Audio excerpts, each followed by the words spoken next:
বুঝলে বুঝপাতা, না বুঝলে তেজপাতা। সালাম আলাইকুম। আল্লাহ রসুল সাল্লাল্লাহু আলাইহি সাল্লাম বলছেন, দুনিয়ার জীবনটা কতটুকুন সময়।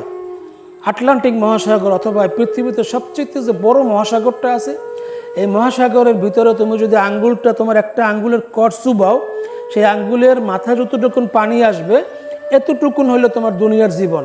আর বাকিটা হলো তোমার অনন্ত জীবন, মানে স্থায়ী জীবন, আখিরাতের জীবন, কবরের জীবন, হাসরের জীবন, জান্নাত জাহান্নামের জীবন। তো এই জীবনে কিসের এত অহংকার, কিসের বরত্ব, কিসের বড়াই? 3-3.5 জায়গার মালিক আপনি। 5তলাটা বিল্ডিং করিয়া আপনার নিচতলায় যে ভাঙা ঘরটা থাকে, উপর দিয়ে পানি ফালান, উপর দিয়া এটা সেটা ফালান, কিছু মনেই করেন না যে এখানে একটা ঘর আছে। কারণ আপনি 5তলার মালিক, আপনি 3.5 জমির মালিক।